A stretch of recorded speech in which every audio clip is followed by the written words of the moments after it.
तो साथियों सभी को नमस्कार। कल की कक्षा में क्लास में हमने क्या देखा था? भोजन के मुख्य तत्वों के बारे में, और आज हम पढ़ेंगे भोजन के गौण तत्वों के बारे में। तो आइए स्टार्ट करते हैं आज की क्लास। भोजन के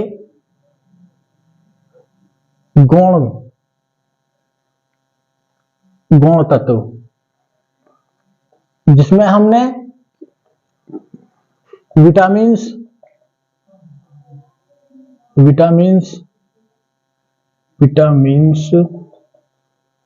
और पानी और खनिज लवण। ठीक है ना। पिछली कक्षा में हमने किसके बारे में पढ़ा था? कार्बोहाइड्रेट, प्रोटीन और वसा के बारे में।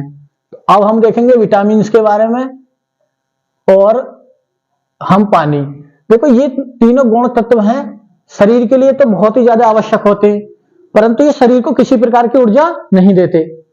तो इनसे शरीर को ऊर्जा नहीं मिलती, शरीर को ऊर्जा नहीं मिलती। देखो, एक बार यूपी लोअर पीसीएस में 2016 में एक सवाल पूछा था कि एक गिलास पानी पीने से कितनी ऊर्जा मिलेगी। तो ध्यान देना, उसका आंसर था 0। समझ में आया ना, क्योंकि ये ऊर्जा देते ही नहीं। ऐसे ही विटामिन पे क्वेश्चन आता है कि विटामिन के लेने से कितनी ऊर्जा की प्राप्ति होगी, तो ऊर्जा की प्राप्ति नहीं होगी। और ध्यान रखना, जो हम विटामिन को पढ़ेंगे, विटामिन भोजन के ऐसे तत्व हैं जिसके पाचन की ही आवश्यकता नहीं होती। जैसे कार्बोहाइड्रेट का पाचन से क्या मिलता है? ग्लूकोज। दूसरा, वसा कैसे मिलेगा हमें? वसीय अम्ल। प्रोटीन से मिलेगा अमीनो एसिड्स। तो ऐसे ही प्रोटीन के पाचन की ही, विटामिन के पाचन की आवश्यकता नहीं पड़ती। तो क्वेश्चन ऐसा आता, निम्न में से किसके पाचन की आवश्यकता ही नहीं होती? तो ऑप्शन आएगा वसा, प्रोटीन, कार्बोहाइड्रेट, विटामिन। तो कौन सा ऑप्शन टिक करोगे? विटामिन। तो आइए देखते हैं, स्टार्ट करते हैं विटामिन के बारे में। विटामिन, सबसे पहला क्वेश्चन, विटामिन शब्द का सर्वप्रथम प्रयोग किसने करा था? 1911 में फंक नामक वैज्ञानिक ने। तो ध्यान देना, शब्द का यूज किसने करा? फंक, 1911। दूसरा पॉइंट ध्यान रखना विटामिन के बारे में, ऊर्जा नहीं देते हैं, परंतु क्या है? शरीर की उपापचयी क्रियाएं, जितनी भी मेटाबॉलिज्म एक्टिविटी होती है, उनके लिए क्या होते हैं? आवश्यक। शरीर की उपापचयी क्रियाओं के लिए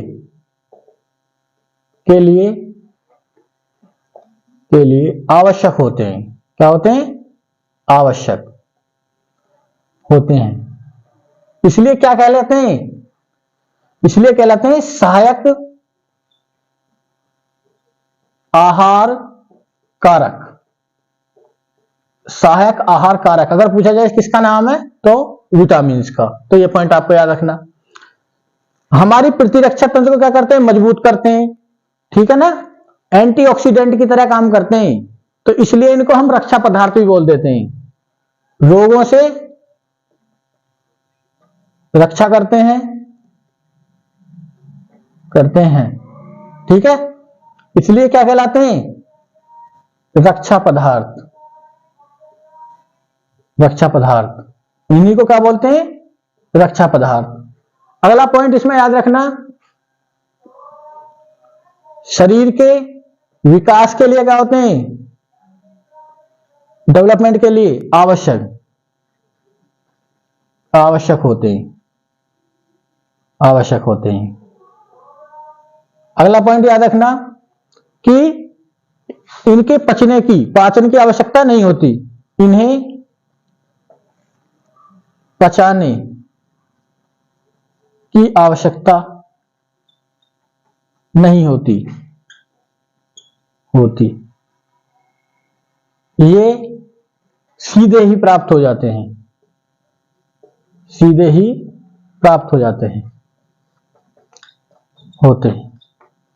तो ये पॉइंट भी आपको याद रखना। क्वेश्चन कैसा आएगा? मैं क्वेश्चन रूप दिखाता हूं जो पूछा हुआ है। क्वेश्चन प्रश्न इस टाइप से आएगा, निम्न में से किसके पाचन की आवश्यकता नहीं होती। तो ऑप्शन विकल्प कैसा आएगा? प्रोटीन। दूसरे पर बी ऑप्शन देगा वसा, सी ऑप्शन देगा कार्बोहाइड्रेट, और चौथा डी ऑप्शन देगा विटामिन। तो मैंने आप देखो क्वेश्चन रूप में तुम्हें दिखा दिया। तो इसमें कौन सा उत्तर सही बैठेगा? विटामिन। ये शरीर को जो कि क्यों प्राप्त होते हैं। अब इसमें हमने क्या देखा? विटामिन शरीर को कोई ऊर्जा नहीं देते। शब्द का सर्वप्रथम प्रयोग फंक्शन है, परंतु मेटाबॉलिज्म क्रियाओं के लिए क्या होते हैं? आवश्यक होते हैं, इसलिए इनको सहायक आहार कहते हैं। रोगों से रक्षा करते हैं, इम्यूनिटी पावर बढ़ाते हैं हमारी। क्या करते हैं? इम्यूनिटी पावर, प्रतिरक्षा तंत्र को मजबूत करते हैं और शरीर के विकास के लिए आवश्यक होते हैं। इन्हें पचाने की आवश्यकता नहीं होती, सीधे ही प्राप्त हो जाते हैं। ये सब हमने जाना किसके बारे में? विटामिन के बारे में। अब हम पढ़ेंगे कुछ प्रमुख विटामिन। तो विटामिन में हम सबसे पहले पढ़ेंगे विटामिन के प्रकार। ये कितने प्रकार के होते हैं? 2 प्रकार के, वसा में घुलनशील प्रोटीन विटामिन और जल में घुलनशील विटामिन। तो आइए अब इनके बारे में देखते हैं। इसको नोट करें पहले।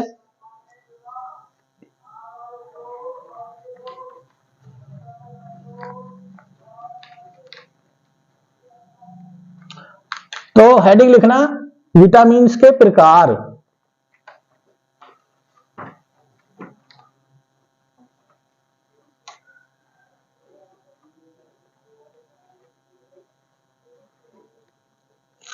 तो लिखो विटामिन के प्रकार। कितने प्रकार के होते हैं? 2 प्रकार के। एक होते हैं जल में घुलनशील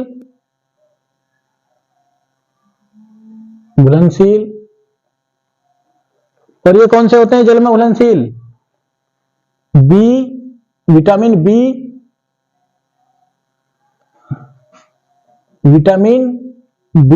और विटामिन सी। तो बी और सी ध्यान रखना, ठीक है ना।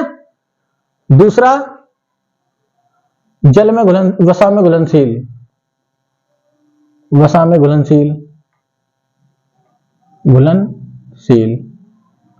इसमें हम पढ़ेंगे vitamin A, vitamin D, vitamin E, vitamin के।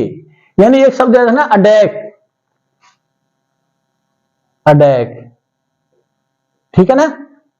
तो एक ट्रिक और रखते हैं, विटामिन बी है तो वसा में नहीं घुलेगा, ये घुलेगा जल में जाकर। तो बी वी अपोजिट है, इस ट्रिक से भी याद रख सकते हो आप। तो विटामिन के प्रकार जल में घुलनशील विटामिन और वसा में घुलनशील विटामिन। तो आइए एक एक विटामिन को स्टार्ट करते हैं। सबसे पहले हमें पढ़ने पड़ेंगे कौन से जो किसमें घुलनशील है। हम लेते हैं पहले वसा में घुलनशील विटामिन के बारे में। तो सबसे पहले लेते हैं विटामिन ए। तो हेडिंग लिखना विटामिन ए, ठीक है। सबसे पहला क्वेश्चन हर विटामिन में ध्यान रखना, रासायनिक नाम। तो विटामिन ए का रासायनिक नाम रेटिनॉल। अभी पता पड़ेगा रेटिनॉल शब्द आया रेटिना से, क्योंकि ये रेटिना से संबंधित है, तो इसको क्या बोलते हैं? रेटिनॉल। विटामिन ए रासायनिक नाम रेटिनॉल।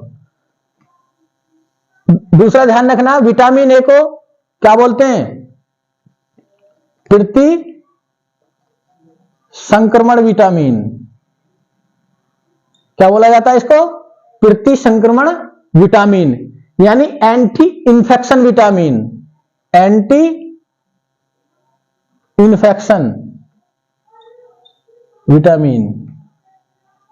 क्योंकि ये क्या करता?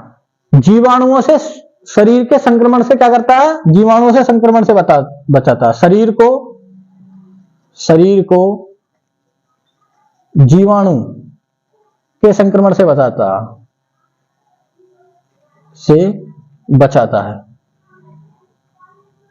तो ये पॉइंट ध्यान रखना। दूसरा पॉइंट विटामिन ए के बारे में ध्यान रखना, इसकी कमी से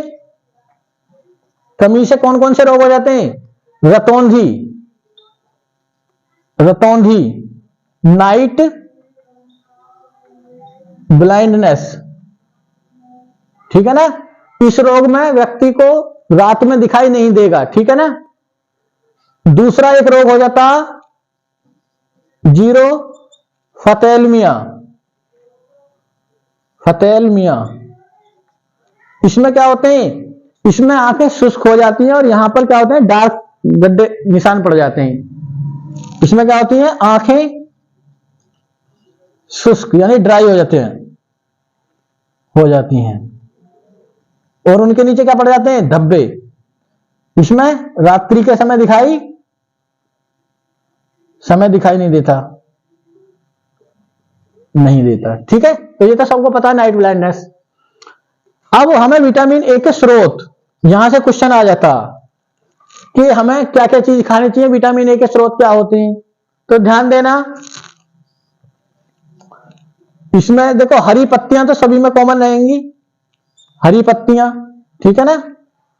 दूसरा गाजर, ठीक है, पपीता, ठीक है। इसी में सुनहरा चावल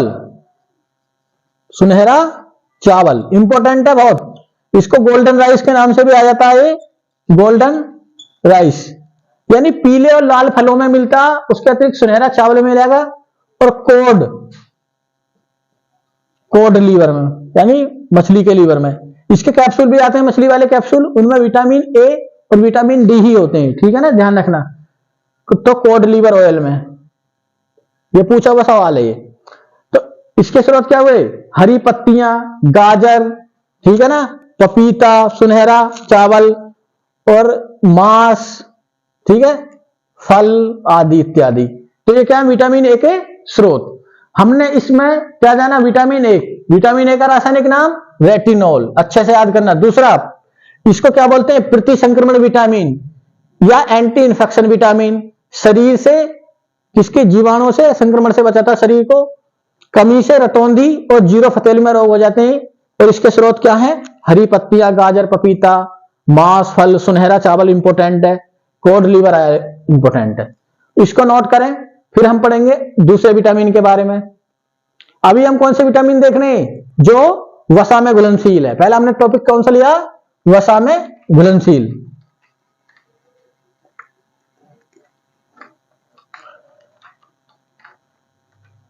दूसरा इसमें डी, विटामिन डी लेंगे हम, तो हेडिंग लिखना विटामिन डी,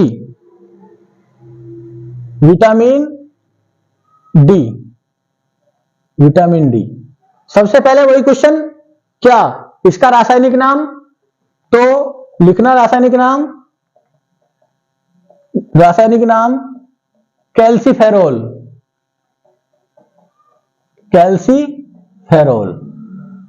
क्योंकि ये क्या काम करता, हड्डियों में कैल्शियम की अवशोषण को बढ़ाता, ठीक है ना, कैल्सीफेरोल रासायनिक नाम। दूसरा, इसके बारे में क्वेश्चन ध्यान रखना है, हड्डियों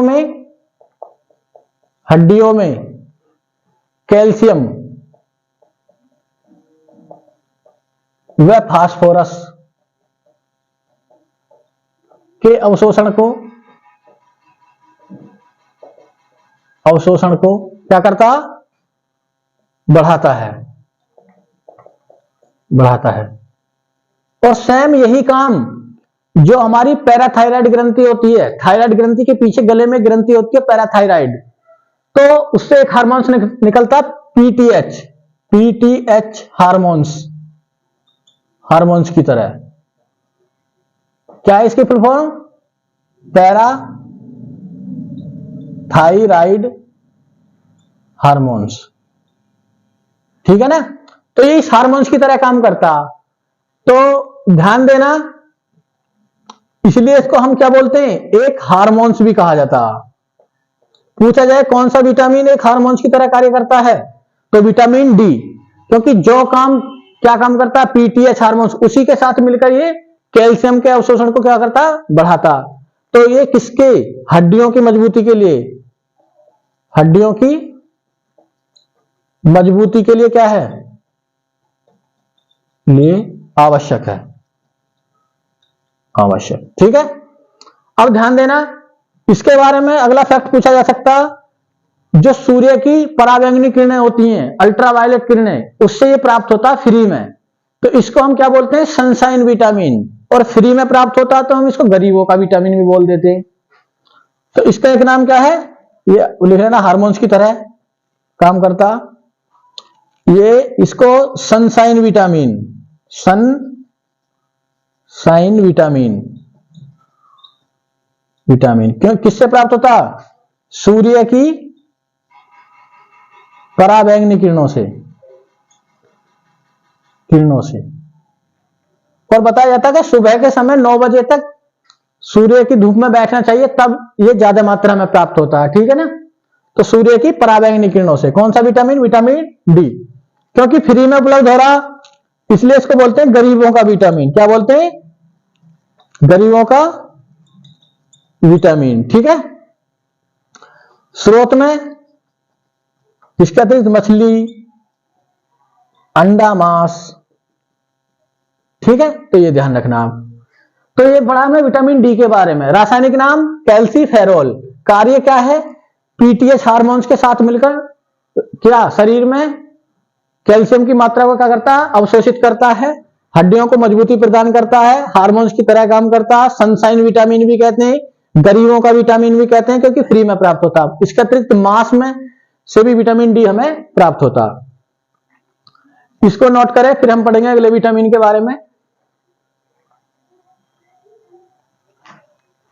अभी हम पढ़ रहे हैं वसा में घुलनशील प्रमुख विटामिन। कौन से, वसा में घुलनशील प्रमुख विटामिन। अगला जो विटामिन है, ए पढ़ लिया, डी पढ़ लिया, अब हम पढ़ेंगे विटामिन ई।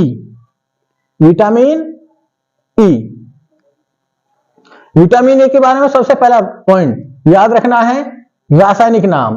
रासायनिक नाम याद कर लेना, एग्जाम में पूछ लिया जाता। Tocopherol, tocopherol, tocopherol. तो टोकोफेरॉल किसका नाम है, विटामिन ई का, ठीक है। इसके अतिरिक्त इस विटामिन के कुछ प्रमुख उपनाम है। विटामिन ई, देखो ध्यान देना, विटामिन ई को हम वो क्या बोलते हैं, ब्यूटी विटामिन, ठीक है ना, ब्यूटी विटामिन, क्योंकि ऐसा बताया जाता है इस विटामिन से चेहरे पर झुर्रियां नहीं पड़ती। अगर ये हमारे शरीर में भरपूर मात्रा में जाता तो झुर्रियां नहीं पड़ने देता, और क्या नहीं करने देता, पिंपल नहीं पड़ने देता। तो इसलिए हम क्या बोलते हैं इसको, ब्यूटी विटामिन। और जो चेहरे पर झुर्रियां नहीं दिखाई देंगी तो हमें बुढ़ापे के लक्षण भी दिखाई नहीं देंगे, तो इसको हम एंटी एजिंग क्या बोलते हैं, एंटी एजिंग विटामिन भी बोलते हैं, ठीक है ना। तो इसका पहला नाम लिखना, ब्यूटी विटामिन, ब्यूटी विटामिन भी कहते हैं, पहला पॉइंट, ठीक है ना।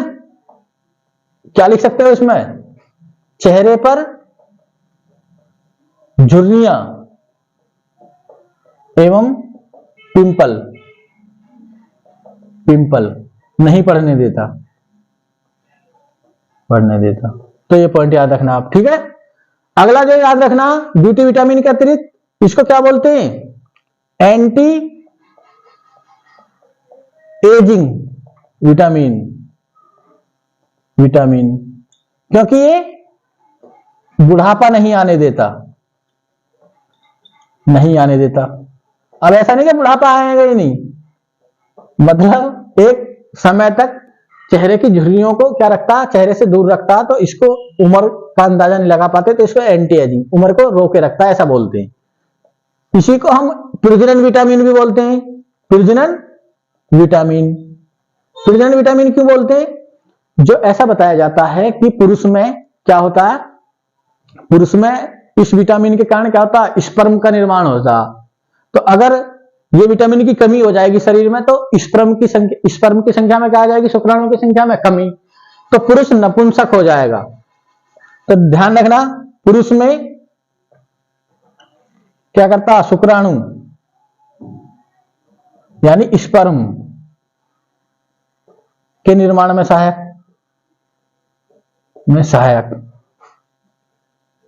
और कमी से कौन सा, कमी से क्या हो जाएगा पुरुष, नपुंसक। तो नपुंसकता के लिए कौन सा है? Vitamin E. अब हम इसके स्रोत जानेंगे। स्रोत तो ध्यान रखना, इसके प्रमुख स्रोतों में अंकुरित अनाज, क्या है? अंकुरित अनाज। जैसे चने को भिगो देते हैं और अगली सुबह के लिए हम रात को कपड़े में बांध के रख देते हैं तो वो अंकुरित हो जाता है। ऐसे ही गेहूं, जो गेहूं होता उसको भी ऐसे कर सकते हैं। तो अंकुरित अनाज, इसके अतिरिक्त मांस, हरी सब्जियां, ये प्रमुख स्रोत है विटामिन ई के। तो इंपॉर्टेंट है, अच्छे से याद करना विटामिन ई को। 3 इसके उपनाम है। ब्यूटी विटामिन, सुंदरता लाता चेहरे पर। एंटी एजिंग विटामिन, बुढ़ापा नहीं आने देता। प्रजनन विटामिन, प्रजनन क्षमता को बढ़ाता, कमी से नपुंसकता हो जाएगी। स्रोत इसके अंकुरित अनाज, मांस, हरी मछलियां। ठीक है, अगला विटामिन पढ़ते हैं हम, विटामिन के।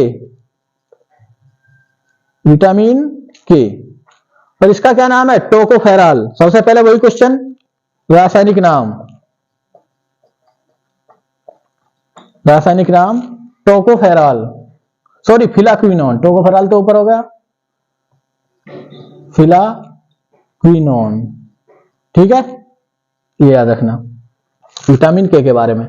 बार बार एग्जाम में क्वेश्चन आता कि रक्त का थक्का जमने के लिए कौन सा विटामिन आवश्यक है? तो विटामिन के। तो देखना, रक्त का थक्का या क्लोटिंग बोल सकते हो, क्लोटिंग के लिए ठीक है ना। एक रोग होता है हीमोफीलिया, तो इसकी कमी से कौन सा रोग हो जाता है? हीमोफीलिया। कमी से हीमोफीलिया।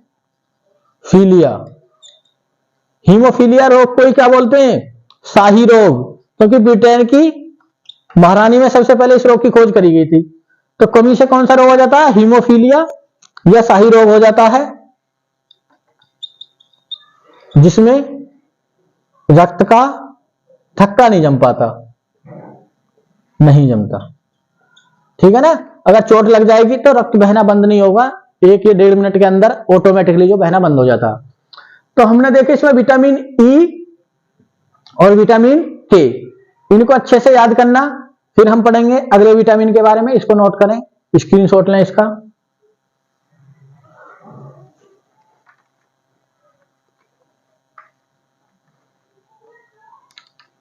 अब हम पढ़ेंगे जो जल में घुलनशील विटामिन थे। कौन से?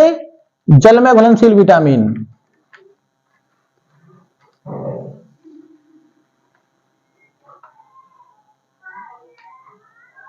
तो नोट करें, जल में घुलनशील विटामिन, घुलनशील विटामिन। और कौन कौन से थे? विटामिन बी और विटामिन सी। सबसे पहले इनके बारे में ध्यान रखना, क्योंकि इनको हमारी बॉडी स्टोर नहीं कर पाती, तो ध्यान देना, इनको हमें प्रतिदिन लेना पड़ता है। ठीक है ना, नहीं इनकी कमी हो जाएगी। तो पहला पॉइंट रखना, पहला पॉइंट ये याद रखना कि प्रतिदिन लेना पड़ता है, क्योंकि किसके थ्रू? यूरिन यानी मूत्र या पसीने के थ्रू के रास्ते क्या होती है, इनकी निकल जाते हैं, ये इनकी हानि होती है। ठीक है ना, पहला पॉइंट इनके बारे में ये ध्यान रखना। दूसरा पॉइंट एक ध्यान रखना, 2 विटामिन है, विटामिन सी और बी, कौन सा? 5। विटामिन सी एवं विटामिन B5, ये सब्जियों को काटकर धोने या उबालने से क्या हो जाते हैं? नष्ट। तो ये भी क्वेश्चन याद रखना। ध्यान देना, एक क्वेश्चन आता है कि मनुष्य के यूरिन में कौन सा विटामिन उत्सर्जित होता? तो देखो इसके बारे में कहीं बुकों में लिखा हुआ विटामिन बी, कहीं पर सी, तो ऑप्शन के हिसाब से देख लेना। वैसे बी है इसका सही, तो यूरिन में कौन सा विटामिन?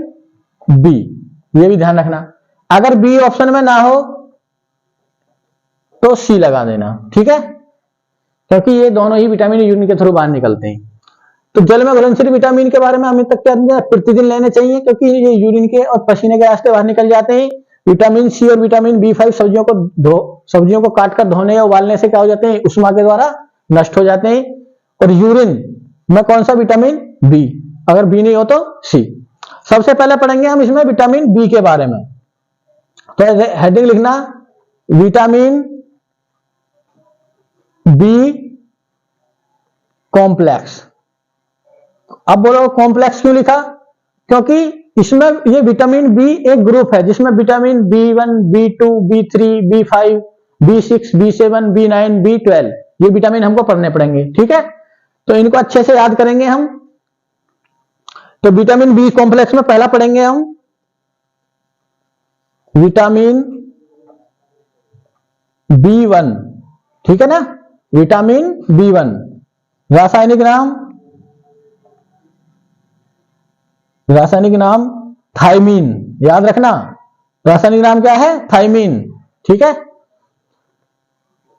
दूसरा इसके बारे में क्वेश्चन याद रखना,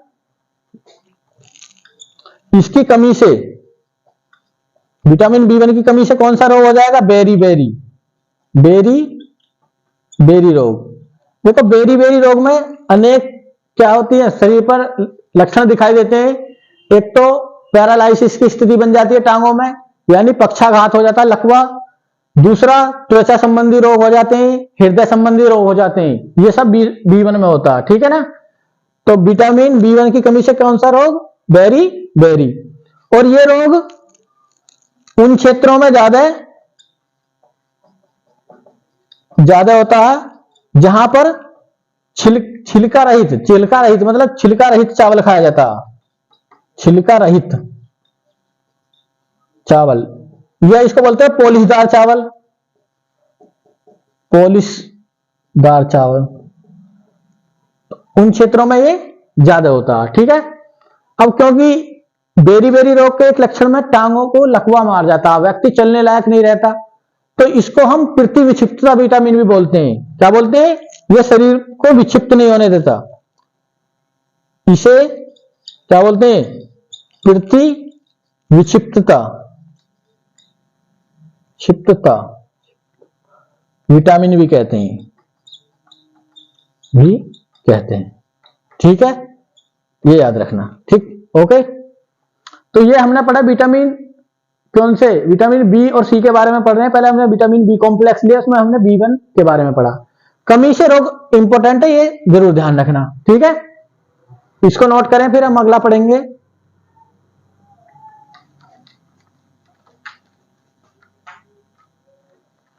अगला विटामिन B2। कौन सा? B2। तो B2 के बारे में देखो ज्यादा जानकारी नहीं है। इनके स्रोत तो वही सब है, हरी सब्जियां, मांस, मछली, अंडा, ठीक है। परंतु अब इनके थोड़े रासायनिक नाम याद रख लेना आप। तो विटामिन B2 का रासायनिक नाम क्या है? राइबोफ्लेविन, ठीक है। और इसके बारे में हमें ज्यादा याद नहीं रखना, ठीक है। अब विटामिन B3, ठीक है, इंपॉर्टेंट है विटामिन B3। विटामिन B3 का रासायनिक नाम सबसे पहले ध्यान रखना नियासिन या निकोटिक अम्ल। पूछ लिया जाता है, ये भी याद रखना। अब विटामिन B3 की कमी से एक रोग हो जाता है, कमी से इंपॉर्टेंट है, पूछा हुआ पेलाग्रा, ठीक है। या इसको क्या बोलते हैं? 4D syndrome. इसमें पेलाग्रा में 4 प्रमुख लक्षण दिखाई देते हैं। 4D देखो ध्यान रखना, एक डी से क्या आएगा?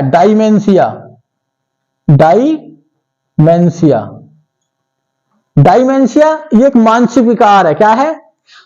मानसिक विकार। जिसमें हमारी ये दिमाग संबंधी रोग है। जब तुमने अल्जाइमर एक रोग पढ़ा होगा, अल्माइजर, तो उसकी पहली स्टेज डायमेंशिया की पहली स्टेज कौन सा? अल्माइजर रोग। तो डायमेंशिया मानसिक विकार है। 1D से हम पढ़ेंगे डर्मेटाइटिस। टाइटिस ये मतलब त्वचा संबंधी रोग, संबंधी रोग। इसी रोग में 1D से आएगा डायरिया। ये दस्त संबंधी रोग है, पेट संबंधी, ठीक, डायरिया। और 1D से डायबिटीज, डायबिटीज, ठीक है। इसके बारे में तो मैंने अभी बताया था। तो इसको 4D सिंड्रोम भी बोलते हैं, नियासिन या निकोटिक अम्ल। कमी से कौन सा रोग? पेलाग्रा। अगला जो याद रखना विटामिन, याद रखना, यहां पर लिख देता हूं, विटामिन B5 सॉरी, B5। इसके बारे में सबसे पहले याद रखना आपको, ठीक है। इसका रासायनिक नाम है पेंटाथैलिक अम्ल, ठीक है, पेंटाथैलिक अम्ल। ये इसके बारे में याद रखना। इसका सिर्फ रासायनिक नाम याद रखना। फिर एक विटामिन है, विटामिन B6, विटामिन B6। इसका रासायनिक नाम है पायरिडॉक्सिन, पायरिडॉक्सिन, ठीक है। इंपॉर्टेंट है पायरिडॉक्सिन, ध्यान देना। पायरिडॉक्सिन ऐसा बताते हैं नींद में जो सपने हैं उनको ज्यादा समय तक याद रखने के लिए, नींद में आए सपनों को याद करने के लिए जिम्मेदार है, याद रखने कितने लंबे समय तक के लिए जरूरी, ठीक है। अब ध्यान रखना विटामिन बी और सी में एक क्वेश्चन और जोड़ लेना कि विटामिन बी और सी जो शराबी व्यक्ति होते हैं उनमें इनकी क्या होती है? कमी, विटामिन बी की और सी की, क्योंकि वो बार बार यूरिन त्याग करेंगे तो विटामिन बी और सी क्या होंगे? शरीर से बाहर जाएंगे। तो vitamin B2 riboflavin, vitamin B3 niacin या निकोटिक अम्ल, जिसकी कमी से पेलाग्रा रोग या 4D सिंड्रोम हो जाएगा, ठीक है। विटामिन B5 पेंटाथैलिक अम्ल, विटामिन B6 पायरिडॉक्सिन। इसको नोट करें। फिर हम पढ़ेंगे B7, B9 और B12 के बारे में।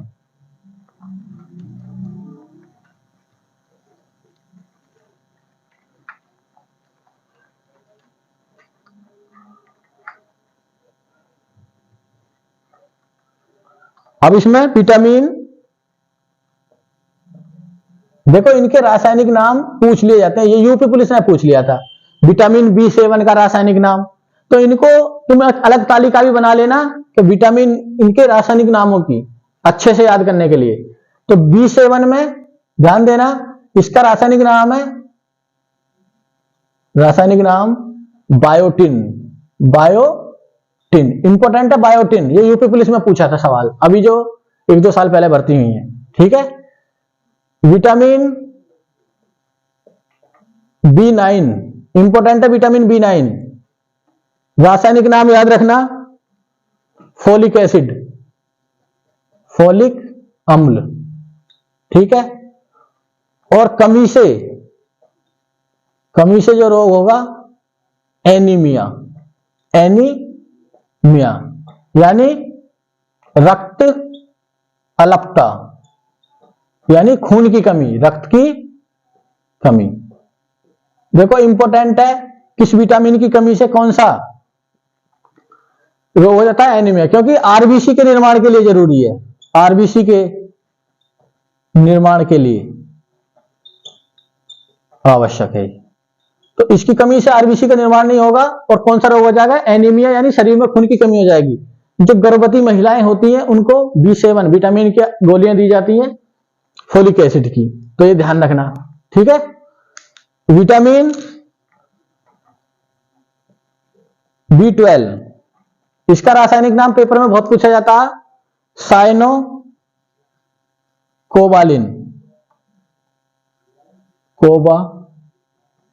साइनोकोबालिन, ठीक है। ध्यान देना, इसकी भी कमी से कौन सा, रक्त अल्पता, अल्पता, यह कौन सा, एनीमिया, एनीमिया रोग हो जाता है। ठीक है, और इसमें प्रमुख पदार्थ क्या होता, एकमात्र विटामिन जिसमें क्या पाया जाता, कोबाल्ट, इसी के नाम पर याद रखेंगे, साइनोकोबालिन।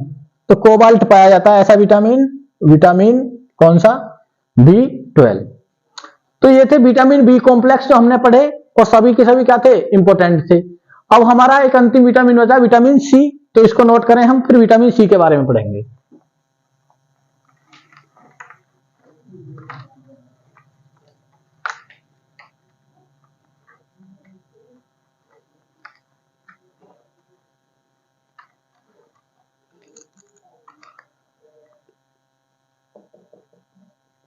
विटामिन सी, ठीक है ना, रासायनिक नाम एस्कॉर्बिक एसिड। ठीक है, सबसे पहले ध्यान रखना रासायनिक नाम, इसका रासायनिक नाम क्या है, एस्कॉर्बिक एसिड। स्रोत इसके इंपॉर्टेंट है, पूछे जाते हैं, सभी खट्टे पदार्थ, खट्टे फल जैसे नींबू, आंवला, आंवला, सिट्रस फैमिली के जितने होते हैं, संतरा और मिर्च। ठीक है, तो ये सभी क्या है, ये है विटामिन सी के प्रमुख स्रोत, सभी खट्टे पदार्थ, एक शब्द में बोलते हैं सिट्रस फैमिली के, सिट्रस फैमिली, तो ये याद रखना। ठीक है, अब याद रखना कमी से, कमी से जो रोग होगा वो रोग होगा स्कर्वी। कौन सा रोग होगा, स्कर्वी। ठीक है, स्कर्वी में क्या होता है, जो दांत होते हैं, दांतों के बाहर जो मसूड़े ज्यादा फूल जाते हैं, ठीक है, और उनमें जख्म हो जाते हैं, तो मसूड़े फूलना। ठीक है ना, ये भी याद रखना इसको। इस विटामिन को, सी को ही एंटीऑक्सीडेंट विटामिन कहा जाता है, एंटीऑक्सीडेंट विटामिन, विटामिन बोलते हैं। ठीक है, तो ये किसके बारे में याद रखना है हमको, विटामिन सी के बारे में। देखो ध्यान देना, वो रह गया कि विटामिन डी, डी की कमी से, हालांकि सभी को पता होगा आप लोगों को, विटामिन डी की, इसको नोट कर लेना, कमी से रोग, तो दो रोग हो जाते हैं बच्चों में, क्या हो जाता है, रिकेटस, रिकेटस, और बड़ों में ओस्टियो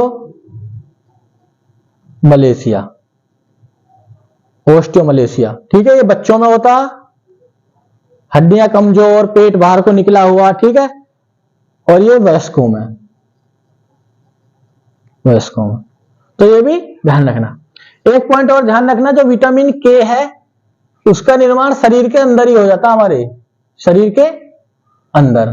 ठीक है, और यकृत में कौन कौन से विटामिन संग्रहित होते हैं, ए, डी, ई, के, जो वसा में घुलनशील विटामिन है वो कहां पर स्टोर हो जाते हैं, यकृत में। तो ये पॉइंट याद रख लेना विटामिन से संबंधित। तो हमने सभी विटामिन को क्या पढ़ा, एक एक करके सभी विटामिन को पढ़ा, वसा में घुलनशील विटामिन को, जिसमें ए, फिर विटामिन डी, फिर विटामिन ई, फिर विटामिन के पढ़ा। फिर हमने जल में घुलनशील विटामिन पढ़े, जिसमें विटामिन बी कॉम्प्लेक्स पढ़े, और विटामिन क्या पढ़े, विटामिन सी पढ़ा। सभी डिटेल मैंने ज्यादा से ज्यादा इनकी देने की कोशिश करी है, और आपको भी अगर इनसे संबंधित कोई क्वेश्चन मिला है तो इसमें नोट कर लेना, और इसको रिकेटस वाले को विटामिन डी में जोड़ लेना। ठीक है ना, ये रह गया था उस समय। तो आज की कक्षा को हम यहीं समाप्त करेंगे। सभी का शुक्रिया, थैंक यू।